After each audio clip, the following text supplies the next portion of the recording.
नमस्कार. आज या लाईव्ह व्हिडिओच्या माध्यमातून आपणासमोर घेऊन आलो आहे. संविधान आपण का वाचावं, संविधान म्हणजे नेमकं काय, आम्ही संविधान पाहिलं तरी आहे का, किंबहुना संविधान निर्मिती अगोदर आम्हाला जी पार्श्वभूमी आहे ते आम्ही समजून घेतली आहे का. तर या अगोदर आपल्याला पूर्वीची पार्श्वभूमी लक्षात घेणं आवश्यक आहे. तर 9 ऑगस्ट 1942ला महात्मा गांधींनी भारत छोडो जे आंदोलन केलं होतं, याच्यानंतर लवकरच ब्रिटिश सरकारने काँग्रेसच्या नेत्यांना अटक करायला सुरुवात केलेली होती. तर त्याच्यातील जे अनेक जण होते हे भूमिगत झालेले होते आणि भारतावर राज्य करणे आता त्यांना शक्य नव्हते, म्हणून असे ब्रिटिशांना कळालं होतं. तर भारतातील सत्ता हस्तांतरणाच्या बाबत चर्चेला सुरुवात झालेली होती आणि मग सत्ता हस्तांतरणाची जी प्रक्रिया आहे किंवा जे साधने आहेत यांचा अभ्यास करण्यासाठी एक कॅबिनेट मिशन सुरू करण्यात आलेलं होतं. एकाच समग्र भारतातून 2 राज्य तयार करण्याचा निर्णय त्याच्यात घेण्यात आलेला होता. त्याच्यात किंबहुना भारत आणि पाकिस्तान ही फाळणी जी आहे ती मुस्लिम लीगच्या हटवादीपणाच्यामुळे मुस्लिम हितसंबंध हिंदूंपेक्षा वेगळे आहेत या मानसिकतेला ब्रिटिशांनी खतपाणी घालण्याचा प्रयत्न या ठिकाणी केलेला आपल्यास आढळतो. मग एक घटना सभा स्थापन करण्यात आली होती. या दोन्ही राज्यांना स्वतःच्या घटना तयार करता येऊ शकतील असा निर्णय त्या काळी घेण्यात आलेला होता.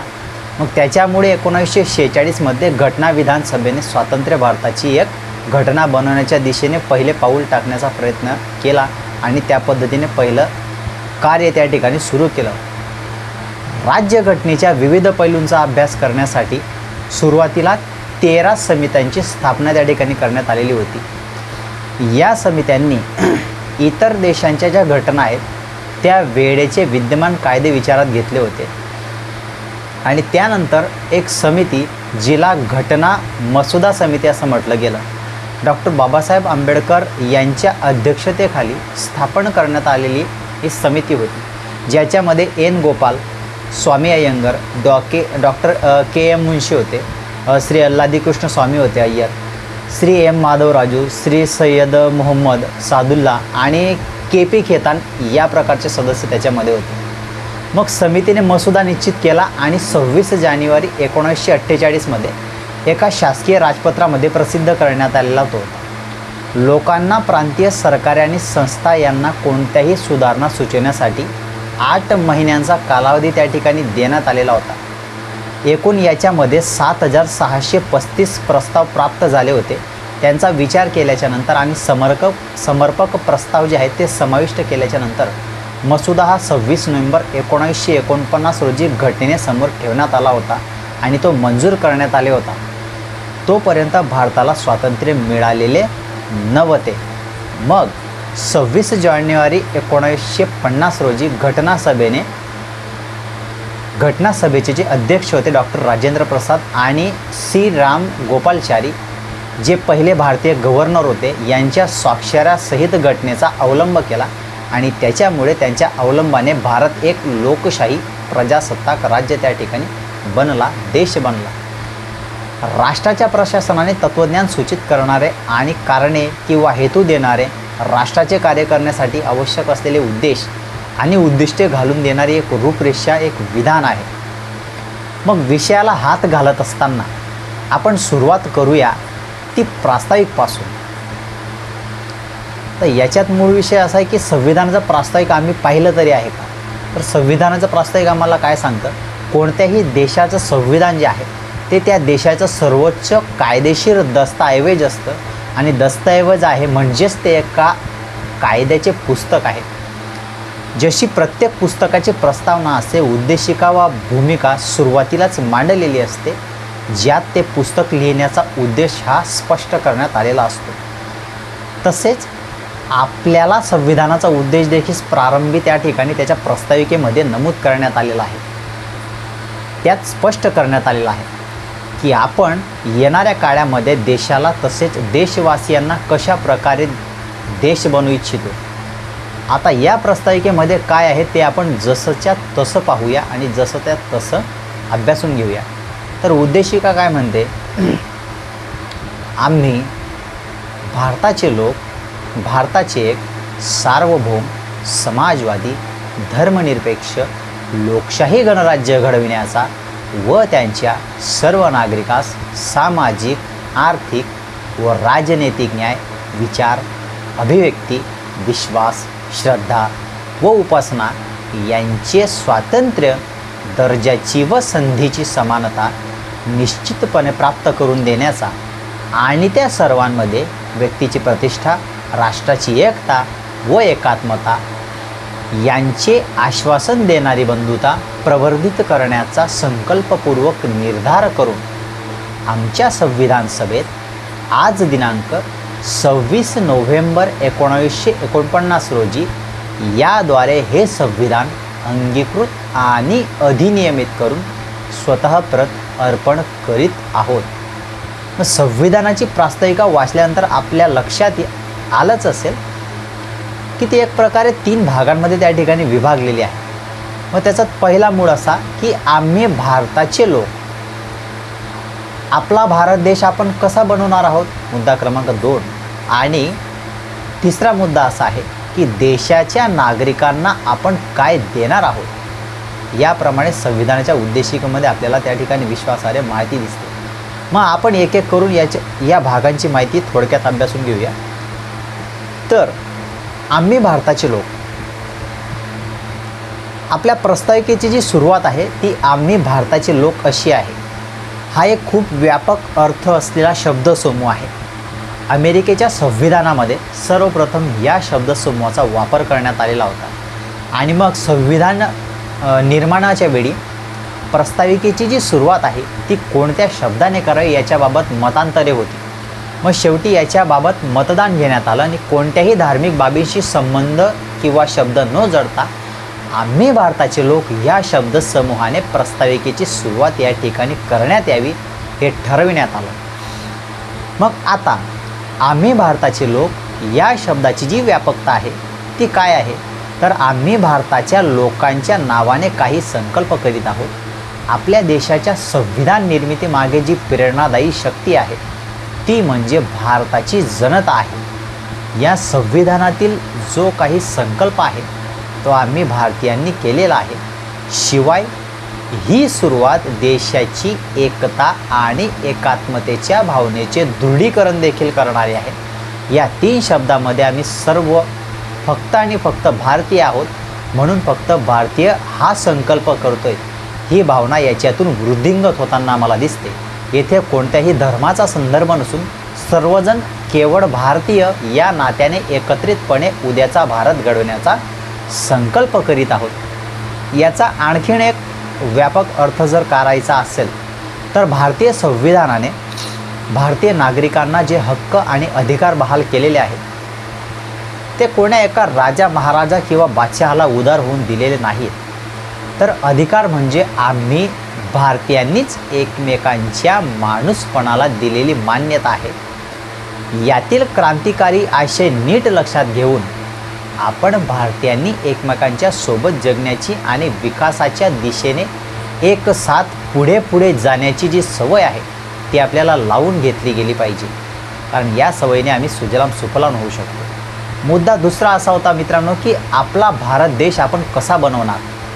तर आम्ही भारताचे लोक आपल्या देशाला कसे बनवू इच्छितो हे दर्शवण्यासाठी दिशादर्शक ठरणाऱ्या महत्त्वाच्या ज्या 5 शब्दांचा वापर आपल्या संविधानाच्या प्रस्ताविकेमध्ये करण्यात आलेला आहे तो असा आहे. मूळ प्रस्ताविकेमध्ये सार्वभौम, लोकशाही, गणराज्य हे 3 शब्द होते. नंतर 1976 मध्ये 42वी घटना दुरुस्ती झाली आणि प्रस्ताविकेमध्ये समाजवादी आणि धर्मनिरपेक्ष हे 2 शब्द त्याच्यामध्ये जोडण्यात आले. मग थोडक्यात काय, तर ह्या 5 संकल्पना ही आपल्याला समजून घेणं त्या ठिकाणी महत्त्वाचं आहे असं मला वाटतं. मग सर्वात महत्त्वाचा आणि पहिला मुद्दा याच्यात येतो सार्वभौम. तर आपण प्रस्ताविकेमध्ये आपल्याला भारत देशाला एक सार्वभौम राष्ट्र बनवण्याचा जो संकल्प केलेला आहे तो सार्वभौम म्हणजे कोणत्याही बाह्य शक्तीचा प्रभावाखाली नसणे. सार्वभौम भारत म्हणजे काय, तर आता आपण पूर्णपणे स्वातंत्र्य असून आपल्यावर कोणत्याही परकीय शक्तींची या ठिकाणी नियंत्रण नाही. त्याच्यामुळे देशांतर्गत तसेच आंतरराष्ट्रीय स्तरावर देखील आपण आपले निर्णय जे आहेत ते घ्यायला मुक्त आणि सक्षम आहोत. राष्ट्रकुल आणि संयुक्त राष्ट्र यांच्यासारख्या आंतरराष्ट्रीय संघटनेमध्ये सदस्यत्व ज्यावेळेस स्वीकारलं जातं त्यावेळेस सार्वभौमत्वाचा लोप होतो असं नसतं. याच्यात दुसरा मुद्दा आपण असा आहे लोकशाही, ज्याला आपण डेमोक्रेसी असं म्हणतो. मग आपण लोकशाही राज्य घडवण्याच्या संकल्प प्रस्ताविकेमध्ये केलेला आहे. लोकांनी केलेले आणि लोकांसाठीचे राज्य ही लोकशाहीची अब्राहम लिंकन यांनी केलेली जी व्याख्या आहे ती अतिशय लोकप्रिय या ठिकाणी झालेली आपल्याला पाहायला मिळते, सुप्रसिद्ध आहे. मग लोकशाही राज्य म्हणजे काय, तर प्रौढ मताधिक्याच्या आधारे खुल्या प्रवर्गाच्याद्वारे निवडून दिलेल्या लोकांना आपण प्रतिनिधींद्वारे चालवणारे जे राज्य आहे त्याला आपण लोकशाही, हा डेमोक्रेसी शब्द आहे. तो इंग्रजी संज्ञेचा मराठी प्रतिशब्द आहे. तर डेमोस म्हणजे काय, तर सामान्य जनता आणि क्रेसी म्हणजे सत्ता. थोडक्यात लोकशाही या देशातील सर्वसामान्य जनतेच्या मतांचा आदर करणारी लोकांद्वारे निवडून गेलेली सत्ता आहे असं मला वाटतं. याच्यात तिसरा महत्त्वाचा मुद्दा आहे गणराज्य, त्याला आपण रिपब्लिक असं म्हणतो. मग गण म्हणजे समूह आणि गणराज्य म्हणजे प्रजासत्ताक. साधारणपणे राज्याशिवाय चालवण्यात जाणाऱ्या किंवा सर्वसाधारणपणे लोकनियंत्रणाच्या खाली असणाऱ्या शासन पद्धतीला आपण गणराज्य म्हटले जाते किंवा त्याला गणराज्य आपण म्हणतो. मग गणराज्यामध्ये सत्ताधारी हे आनुवंशिक नसून प्रजेद्वारे निवडलेले असतात. आपण प्रतिनिधी स्वरूपातले गणराज्य स्वीकारलेले आहे. म्हणजे दर पंचवार्षिक निवडणुकीमध्ये आपण मतांद्वारे आपला जो प्रतिनिधी ठरवतो त्याला आपण या पद्धतीने निवडून देत असतो. याच्यात महत्त्वाचा चौथा मुद्दा म्हणजे समाजवादी, त्याला सोशलिस्ट आपण म्हणतो.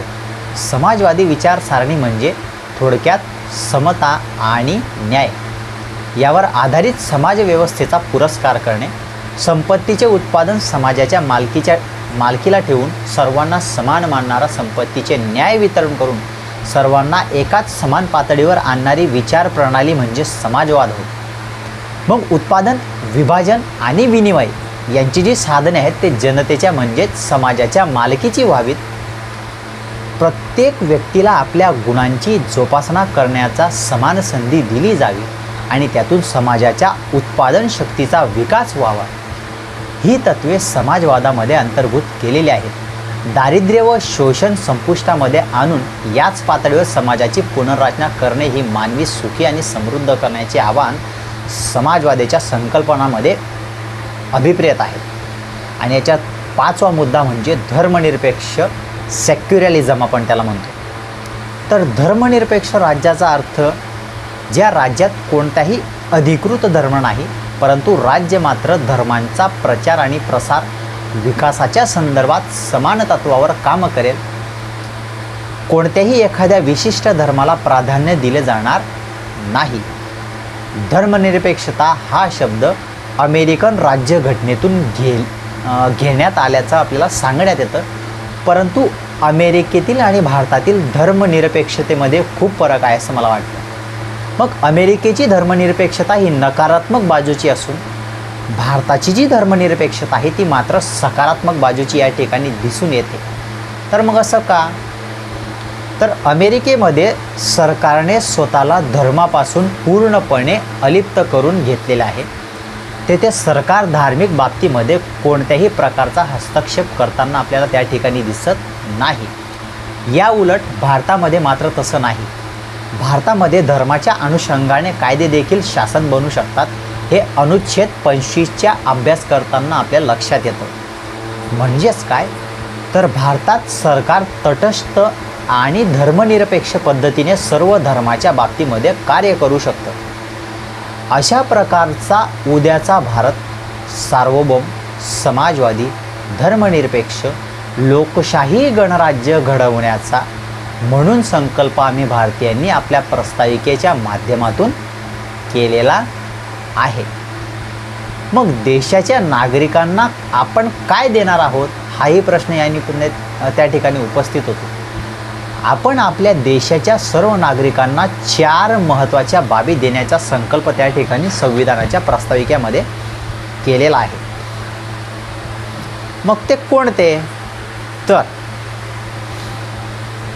सर्वप्रथम न्याय, ज्याला आपण जस्टिस असं म्हणतो. आपण आपल्या देशातील सर्व नागरिकांना एकूण 3 प्रकारचे न्याय देणार आहोत किंवा त्या घटनेने आपल्याला दिलेले आहेत. त्याच्यामध्ये पहिला मुद्दा आहे सामाजिक न्याय, त्याला आपण सोशल जस्टिस असं म्हणतो. आपल्या देशातील कुठल्याही नागरिकांसोबत धर्म, जात, वंश, लिंग या आधारावर कोणत्याही प्रकारचा भेदभाव त्या ठिकाणी केला जाणार नाही. सामाजिक न्याय म्हणजे शोषणविरहित समताधिष्ठित न्याय समाजाची निर्मिती होय. याचा दुसरा मुद्दा म्हणजे आर्थिक न्याय, त्याला इकॉनॉमिक जस्टिस असं आपण म्हणतो. तर आर्थिक न्यायाचा शब्दचा हा अर्थ आहे आर्थिक क्षेत्रांमध्ये कोणताही भेदभाव न करता सर्वांना समान न्याय दान करणे आणि देशातील सर्व नागरिकांना आपल्या आवडीचे काम किंवा व्यवसाय म्हणजेच उपजीविकेचे साधन निवडण्याचा त्या ठिकाणी अधिकार असेल. सर्वांना समान कामासाठी समान वेतन असेल, याच्याबाबत कोणत्याही आधारावर कोणत्याही प्रकारचा भेदभाव आपल्याला करता येणार नाही. आणि याचा तिसरा मुद्दा आहे राजकीय न्याय, त्याला आपण पॉलिटिकल जस्टिस असं साधारणतः संबोधतो. मग राजकीय न्याय म्हणजे कोणत्याही प्रकारचा भेदभाव न होता जनतेची शासनामध्ये भागीदारी. मग ही भागीदारी देत असताना देशातील सर्व नागरिकांना कोणत्याही कारणाने, उदाहरणार्थ जात, धर्म, वंश अथवा लिंग असेल, त्याच्या आधारावर आपण भेदभाव करता येणार नाही. म्हणून समान संधी उपलब्ध करून देण्यात येईल. जनतेला मतदानाचा जो अधिकार आहे आणि सार्वजनिक पदांवर जी नियुक्ती आहे, या 2 माध्यमातून शासनामध्ये भागीदारी होत असते. स्वातंत्र्य, ज्याला लिबर्टी आपण म्हणतो, सर्व भारतीय नागरिकांना विचार, अभिव्यक्ती, विश्वास, श्रद्धा व उपासना हे जे 5 प्रकारचे स्वातंत्र्य त्या ठिकाणी बहाल करण्याचा संकल्प आपल्या संविधानाच्या प्रस्ताविकेमध्ये करण्यात आलेला आहे. या सर्व ज्या संकल्पना आहेत या आपण अनुच्छेद 19 जाणून घेताना विस्ताराने समजून घेत असतो. समानता, ज्याला आपण इक्वॅलिटी म्हणतो, मुद्दा क्रमांक 3. प्रत्येक भारतीय नागरिकाला दर्जेची, इट मीन बाय स्टेटस, दर्जेची आणि संधीची, अपॉर्च्युनिटी, तर दर्जेची आणि संधीची समानता देण्यात येईल. समाजामध्ये असणाऱ्या श्रेष्ठ आणि कनिष्ठ भेदभावाला शासकीय पातळीवरून पूर्णपणे संपवण्यात आलेले आहे. शिवाय ते सामाजिक क्षेत्रातून देखील संपवण्यासाठी सामूहिक प्रयत्न करणं गरजेचं आहे. तसेच शासकीय सेवेमध्ये नोकरीची संधी देताना देखील कोणत्याही पात्र उमेदवारांना देखील कोणत्याही आधारावर ती नाकारली जाणार नाही. हे अनुच्छेद 14 ते 18 आणि अनुच्छेद 19 मध्ये विस्ताराने समानतेच्या अधिकारांबाबत तरतूद करण्यात आलेली आहे. त्या तरतुदीमध्ये आपल्याला याच्याबाबत सविस्तर अशी माहिती मिळते. मुद्दा क्रमांक 4, ज्याला बंधुता आपण म्हणतो. आपण सर्वजण एक समान असून आपल्या देशातील सर्व लोकांमध्ये बंधुता वाढवण्यासाठी प्रयत्नशील करतील आणि आपल्या देशातील लोकांमधील बंधुत्वाच्या भावनेवर आघात करणाऱ्या सर्व बाबींना आपण सर्वजण मिळून संपवण्याचा त्या ठिकाणी संकल्प प्रस्ताविकेमध्ये करण्यात आलेला आहे. मग सर्व नागरिकांमध्ये निर्माण झालेली जी बंधुता आहे ती राष्ट्रीय एकात्मता निर्माण होण्यासाठी तथा ती टिकवून ठेवण्यासाठी कारणीभूत ठरेल. अशा प्रकारे आपण न्याय, स्वातंत्र्य, समता आणि बंधुता या 4 बाबींच्या सर्व नागरिकांना देण्याची जी खात्री आहे ती आश्वासन देणारी आपल्यामध्ये संविधानाच्या प्रस्ताविकेमध्ये दिलेला आहे. मग आता ही खात्री व्यक्तीची प्रतिष्ठा आणि राष्ट्राची एकता किंवा एकात्मता या 2 बाबींमध्ये कोणत्या प्रकारची तडजोड होणार नसेल तेव्हा ती दिली जाऊ शकत असते. या बाबीमध्ये कोणतीही तडजोड होणार नसल्याचा आपण प्रस्ताविकेमध्ये संकल्पपूर्वक निर्धार केलेला आहे. आता हे संविधान आपण बनवलेले नसून ते आपण आपल्याच अंगीकृत आणि अधिमित करून घेतलेला आहे. मग याचा अर्थ असा आहे की संविधानातील आशय हा केवळ एक राज्य पद्धतीपुरताच मर्यादित नाही, तो आपल्या जीवन पद्धतीत देखील परावर्तित होईल. हे आपण संविधानामध्ये 26 नोव्हेंबर 1949 रोजी स्वीकारल्याच्या नंतर 26 नोव्हेंबर हा दिवस आपण संविधान दिवस म्हणून साजरा करत असतो. मग भारतीय संविधानाची जी उद्देशिका आहे ही जगातील सर्वात श्रेष्ठ उद्देशिका मानली जाते, कारण इतकी सर्वसमावेशक आणि प्रत्येक व्यक्तीला मानवतावादी दृष्टिकोनातील एक व्यक्ती म्हणून सर्वांगाने विचार करणारी ही जगातली एकमेव द्वितीय अशी राज्यघटना आहे, प्रास्ताविका आहे.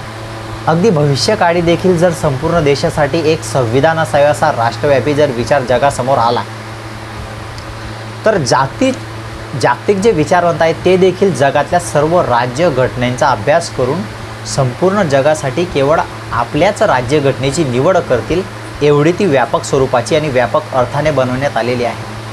आपण आपल्या संविधानामध्ये केवळ प्रस्ताविकेवर जरी नजर टाकली तरी आपल्याला हे नक्की पटेल की आम्ही भारताचे लोक ही जी आपल्या प्रास्ताविकेची सुरुवात आहे त्यात भारतीय किंवा भारताचे या शब्दाऐवजी जगाचे हा शब्द बदलून आम्ही जगाचे लोक अशी जरी सुरुवात करून आपले संविधान पूर्ण जगासाठी लागू केले ना तरी जगातील कोणतीही मानवतावादी दृष्टिकोन असलेली जी व्यक्ती आहे ते हे नाकारू शकत नाही. आणि म्हणूनच भारतीय संविधान हे जगातलं सर्वात श्रेष्ठ संविधान असून त्याची जी असलेली उद्देशिका आहे ही जगातील सर्वात श्रेष्ठ उद्देशिका आज रोजी या ठिकाणी मानली जाते. म्हणून काही तथाकथित यांची एक पॉलिसी असते.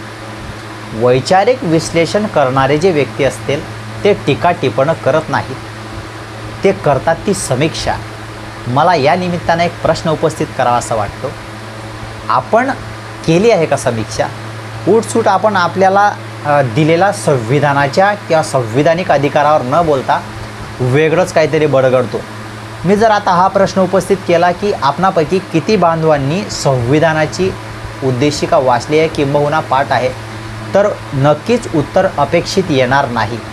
आणि ज्यांचं पाठ आहे किंवा ज्यांनी बघितलं आहे तर त्यांचं या ठिकाणी निश्चितच स्वागत आहे. असो, आपण पुढील मुद्द्यावर येऊया. तर मागील काही काळापासून संविधान विरोधी मानसिकता त्या ठिकाणी तयार करण्याची जी यंत्रणा आहे ती दृश्य किंवा अदृश्यपणे त्यांचं काम त्या ठिकाणी करण्याचा पुरेपूर प्रयत्न करत आहे. मग संविधान कुचकामी आहे किंवा कसं कुचकामी आहे? या संविधानामुळे विकासाला खीळ बसली आहे. संविधानाने आपण या देशाचे खरे मूलनिवासी असताना बाहेरच्यांना कसं गोंजारलं जात आहे असा खोटा कानडथ्या प्रचार करणारा त्या ठिकाणी प्रचार केला जात आहे.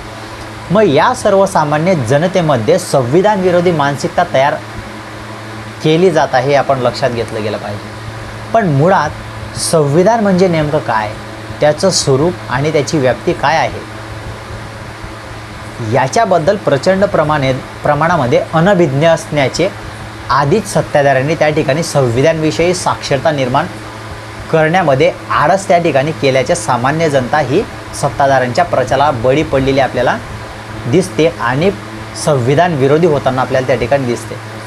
कारण प्रत्यक्ष दिसणाऱ्या समस्यांना भ्रामक उत्तरं पुरवण्याचं काम आजचे सत्ताधारी लोक त्या ठिकाणी करताना दिसतात. मग समस्याचं मूळ आणि आपल्या उद्दिष्टांच्या दिशांतर करण्यासाठी यांचं कार्य सुरू असतं. आता हेच बघा, आज भारतामध्ये सर्वत्र गाजत असलेला आरक्षणाचा जो प्रश्न आहे तो भारतातल्या उच्च यावत आणि उच्च किंवा सक्षम जातीच्या आणि धर्मात सुद्धा स्वतःसाठी आरक्षणाची मागणी करताना दिसतो. आरक्षण ही संविधानातील वंचित माणसाच्या हक्काची, स्वातंत्र्याची आणि विकासाच्या संधीची काळजी घेण्यासाठी तयार करण्यात आलेली तरतूद आहे. त्या अर्थाने संविधानाचा तिसरा भाग म्हणजे कायदे कानून याच्यामध्ये आहे. पण या तरतुदीमध्ये एका बाजूला किमान काही वंचितांचं भलं झालेलं दिसतं, तर दुसऱ्या बाजूला सामाजिक आणि सांस्कृतिकदृष्ट्या वरचढ असलेल्या जातींना त्या शिक्षित होऊन देखील बेकारीला तोंड द्यावं लागत आहे. ही आजची सत्य परिस्थिती आहे. ही परिस्थिती आपल्याला नाकारून चालणार नाही. भारतीय संविधानाची जी वैशिष्ट्ये आहे ती काय आहेत हे देखील या निमित्ताने जाणून घेणं आपल्याला या ठिकाणी महत्त्वाचं आहे. घटना कणखरपणा आणि लवचिकता याचे मिश्रण आपल्याला दर्शवत असते. एकात्मिक संघराज्य रचनेकडे तिचा कल आहे अशी आपली घटना आहे. घटना दुरुस्ती आपत्कालीन प्रक्रिया किंवा नागरिकांच्या मूलभूत हक्कांचे तसेच नागरिकांकडून अपेक्षित असलेलं जे मूलभूत कर्तव्य यांच्यासाठी तरतुदी यांच्यामध्ये आहेत. सत्तेवरील सरकारला त्यांच्या धोरणांविषयी मार्गदर्शन करणाऱ्या अथवा मार्गदर्शक तत्वांचा देखील यामध्ये समावेश आहे.